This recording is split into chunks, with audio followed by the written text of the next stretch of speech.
Okay, I know that lots of you do this regularly, but I don't. I am not a morning person. This is a big deal. But getting up every Wednesday morning is worth it. In the first glimmers of the sun, I meet, both in person here at Central and online, the 40 incredible people who make up our Bible and Bagels group. Formed more than 32 years ago, this community is reading our Hebrew Bible from start to finish. Every chapter, verse, and word in English. Love of Torah brings this group to our crack of dawn study every week. There are also bagels. But I know that I show up every week for the wisdom of our text, certainly, but more so for the wisdom of the participants in this group. For more than 2 years, we have been journeying together through the book of Isaiah, a prophet prone to pessimism, prophesying 2,700 years ago, at a time when the people in the kingdom of Judah, with its capital in Jerusalem, were relatively safe and comfortable. Isaiah, in the midst of this comfort, spoke words of warning. Ah, Jerusalem has stumbled and Judah has fallen, because by word and deed they insult God, defying God's majestic glance. Their partiality in judgment accuses them. They avow their sins like Sodom. They do not conceal them.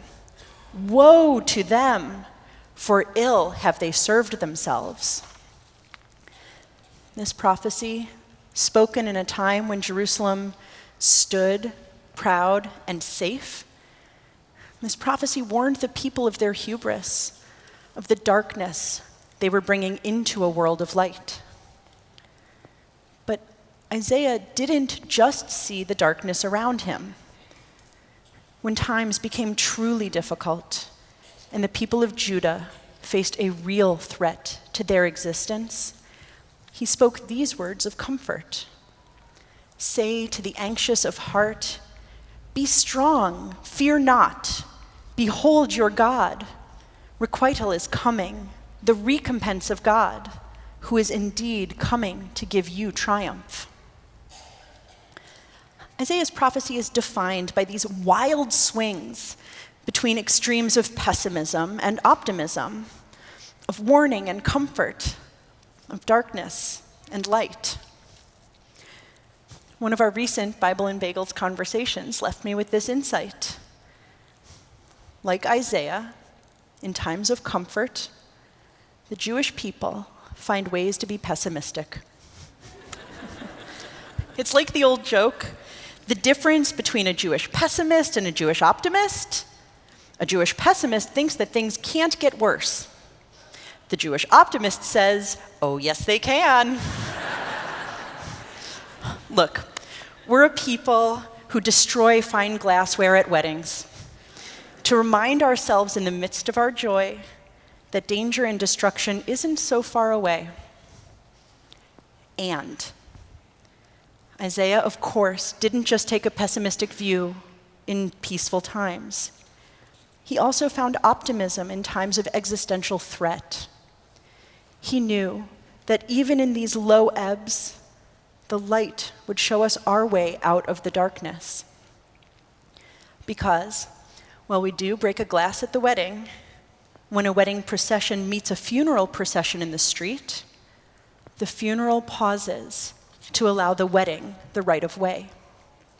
A simcha outweighs a loss. Even in dark times, we optimistically look to the light. We are taught that we should carry two messages in our pockets: that the world was created for our sake, and that we are but dust and ashes. I guess you could call us pessimistic optimists. These contradictory approaches of seeking darkness when in the light and light when in the darkness are as true of us today as they were of Isaiah in 700 BCE, and they are also true of our ancient ancestors who went forth from Egypt. This week's parashah has our people reacting pessimistically to joy and optimistically to despair. With the advance guard of the Egyptian army consumed by the closing sea, our ancient ancestors stood upon that opposite shore. They looked back, not knowing if more of Pharaoh's army would continue to pursue them. They looked ahead, not knowing if the wilderness would destroy them. Within this darkness, a voice arose. First Moses, then Miriam, then all of the people singing a song of praise, of optimism. Ozi v'zimrat Yah, vayehi li lishua. The strength and song of God is my help. Our freedom could have been momentary. We didn't know, and still we sang. Our optimism proved founded. We went into the wilderness and no one pursued us. 2.5 months later, but still in this week's parashah, our freedom was finally real. So of course, that's when our people turned to pessimism. First, grumbling about no bread, and then grumbling about no meat. We found something to complain about when, after 430 years, times were finally good. We're in a dark time today. More than 100 Israelis are still held captive after 112 days by Hamas. Thousands of innocent Palestinians have died. Nearly 1,200 Israelis are dead. Israel is being accused of genocide. Anti-Semitism is once again publicly acceptable around the world and here at home. Threats against Jewish and Muslim communities have skyrocketed.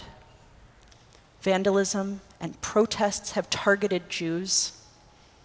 And we have no idea how long this darkness is going to blanket us. But we also live in a time of extraordinary hope. Young activists from our generation speaks, from combatants for peace, standing together, and more, are rejecting the binary of good versus bad, us versus them, to build relationships and opportunities across Israeli and Palestinian lines. And we will have a chance to hear their voices here at Central Synagogue. Jews and Israelis and allies around the world are standing up, are reaching out, doing everything we can to help free these hostages. The Palestinian and Druze Israelis that Rabbi Buchdahl spoke about last Shabbat are serving their country loyally, standing with their fellow Jewish citizens in these dark days. And Rabbi Reuben and our Center for Exploring Judaism has enrolled twice as many students in our Intro to Judaism classes since October 7th. Since our ancient ancestors went forth from Egypt, and since Isaiah shared his prophecies with our people, we have been a people that seeks the light in the dark and finds the dark in the light as well. We never get too comfortable, nor do we ever fully give ourselves over to despair. Can things get worse? Sure. But they can also get better. They will get better if we pessimistic optimists raise our voices and, like Moses, Miriam, and our ancient ancestors, sing our light into the darkness. Shabbat Shalom.